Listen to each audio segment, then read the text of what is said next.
നമ്മൾ ഈ ക്ലാസ്സിൽ നോക്കാൻ പോകുന്നത് നമുക്കെങ്ങനെ പിരികം വരക്കാൻ പറ്റും. നിങ്ങൾ ഇതിനു മുമ്പത്തെ ഫേസ് വരക്കുന്ന ക്ലാസ് കണ്ടിട്ടുണ്ടെങ്കിൽ ഇത് എളുപ്പത്തിൽ മനസ്സിലാവും. ഇനി നിങ്ങളത് കണ്ടിട്ടില്ലാത്തവരാണെങ്കിൽ അത് കാണുന്നത് നല്ലതായിരിക്കും. നമുക്കിവിടെ ഫേസിൻ്റെ മുകളിലുള്ള പിരികം വരുന്ന ഭാഗത്തെ ഞാൻ ബേസിക് ഷേപ്പുകളൊക്കെ ഞാൻ ഇവിടെ വരച്ചിട്ടുണ്ട്. നമ്മളിനി ചെയ്യാൻ പോകുന്നത് ഇത് ഫേസിൻ്റെ ലെഫ്റ്റ് സൈഡും ഇത് ഫേസിൻ്റെ റൈറ്റ് സൈഡുമാണ്. അപ്പോൾ ഇവിടെ റൈറ്റ് സൈഡിലെ പിരികം എങ്ങനെ വരക്കാമെന്ന് ഞാൻ കാണിച്ചു തരാം. അപ്പോൾ നമുക്ക് ആദ്യം പിരികത്തിന് ഒരു പാത്ത് വേണം. അത് ഞാനിവിടെ പെൻസിലിൻ്റെ കളറൊന്ന് പിരികം വരക്കാൻ പെൻസിലിൻ്റെ കളറൊന്ന് വ്യത്യാസം വരുത്തുന്നുണ്ട്.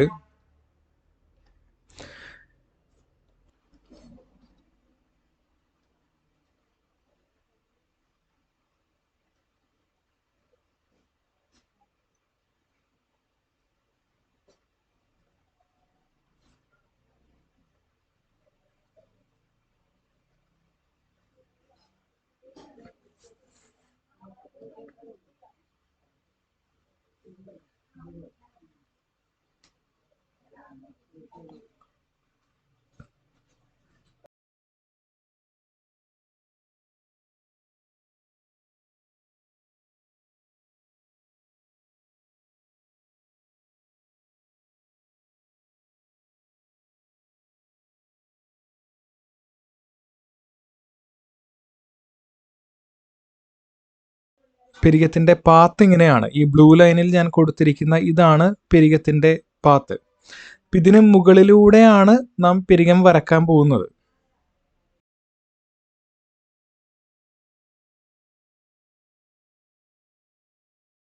അപ്പോൾ നമ്മൾ പിരികം പോകേണ്ട പാത്ത് ഇതാണ്, അത് മനസ്സിൽ പിടിക്കുക.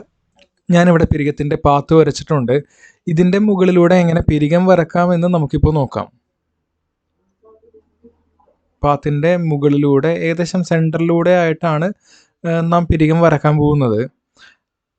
വരക്കുന്നത് ഇങ്ങനെ താഴേന്ന് മുകളിലേക്കായിട്ട് കണ്ടോ, താഴേന്ന് ഇങ്ങനെ മുകളിലേക്കായിട്ട്. മുകളിലേക്ക് വരും തോറും നമ്മൾ പയ്യെ അതിങ്ങനെ ബ്ലെൻഡ് ചെയ്ത് ഇങ്ങനെ പൊക്കാൻ പോവുകയാണ്.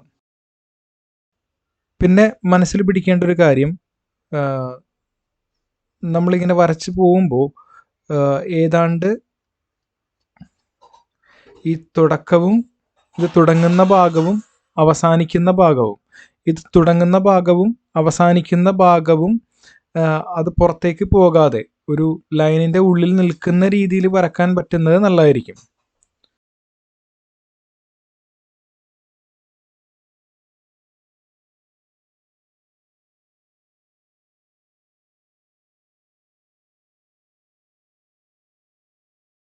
അതിനു വേണ്ടിയിട്ട് ഞാൻ ഇതിൻ്റെ പുറത്തൂടെ ഒരു ചെറിയ ലൈൻ ഇങ്ങനെ വരയ്ക്കുകയാണ്. ഇതിൻ്റെ ഇപ്പുറത്തും താഴെയുമായിട്ട് ഒരു ചെറിയ ലൈൻ ഇങ്ങനെ വരയ്ക്കുകയാണ്. ഇതിൻ്റെ ഉള്ളിൽ നിൽക്കേണ്ടതാണ് നമ്മുടെ പിരികത്തിൻ്റെ ലൈനുകൾ.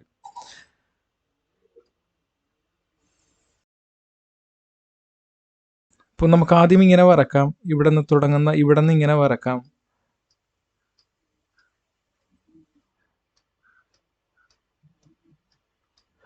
പലരുടെയും പിരികത്തിന് പല കട്ടിയാണല്ലോ. അപ്പോൾ ആദ്യം നമ്മൾ ഒരു റൗണ്ട് ഇങ്ങനെ വരച്ചു പോകുന്നു. ഇനി ഇവിടെ കഴിയുമ്പോൾ നമ്മളിങ്ങനെ ചെറുതായിട്ടൊരു കർവ് പോലെ റൈറ്റിലേക്ക് ചെറുതായിട്ടൊരു കർവ് പോലെ ഇങ്ങനെ വരക്കണം. സ്പേസ് ചെറിയൊരു സ്പേസ് അല്പം കൊടുത്തിട്ട് വരക്കണം. നമുക്കൊന്നും കൂടെ ഇതേപോലെ ഇതിൻ്റെ മുകളിലൂടെ വരച്ചതുപോലെ തന്നെ വരച്ചു പോവാം. അപ്പോൾ കഴിയുന്നത്ര താഴെ ഡാർക്ക് ചെയ്ത് മുകളിൽ അല്പം ഡാർക്ക് കുറച്ച് വരക്കുകയാണെങ്കിൽ നല്ലതായിരിക്കും.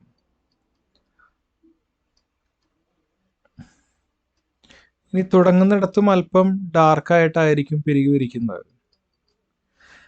ഇനി ഇവിടെ നമ്മളുടെ ഇവിടെ ഒരു കുറച്ച് ഭാഗം നമ്മൾ വരച്ചിട്ടില്ല. അതെന്തിനാണെന്ന് വെച്ച് കഴിഞ്ഞാൽ നമ്മളുടെ പിരികം ചെറിയൊരു കർവായിട്ട് മുകളിൽ നിന്ന് തന്നെ ഇങ്ങനെ ചെറിയൊരു കർവായിട്ട് ഒന്ന് രണ്ട് നാലും കൂടെ നമ്മളിങ്ങനെ ചെറുതായിട്ട് വരക്കുവാണ്, അധികം ഡാർക്കല്ലാതെ. അപ്പോൾ അതിൻ്റെ എങ്ങനെയാണ് പോയേക്കുന്നത്, ഞാൻ അതിൻ്റെ ഒരു പാത്ത് കാണിച്ചു തരാം. കണ്ടോ, ഇങ്ങനെ വന്ന് തീരുന്ന രീതിയിലാണ് അതിൻ്റെ പാത്ത് വരുന്നത്. അപ്പോൾ ഇങ്ങനെയാണ് പിരികം വരക്കാനുള്ള ഒരു ഫ്രണ്ട് വ്യൂവിൽ നിന്ന് ബേസിക്കായിട്ട് പിരികം വരക്കുന്നത് ഇങ്ങനെയാണ്. ഇനി നിങ്ങൾ ഇതിൻ്റെ ഒരു അഡ്വാൻസ്ഡ് കോഴ്സാണ് പഠിക്കാൻ ആഗ്രഹിക്കുന്നതെങ്കിൽ നമ്മളുടെ ഫ്രണ്ടിൽ നിന്ന് സൈഡിൽ നിന്ന് 3/4 ആയിട്ട് അതെങ്ങനെ പിരികം വരക്കാം, അതിൻ്റെ ടെക്നിക്ക് എന്താണ്, അങ്ങനെ ഒരു കോഴ്സ് നമ്മൾ പ്രിപ്പയർ ചെയ്ത് വരുന്നതുകൊണ്ട് നിങ്ങൾ ആഗ്രഹിക്കുന്നവർക്ക് ആ കോഴ്സ് പിന്നീട് എടുക്കാൻ പറ്റും.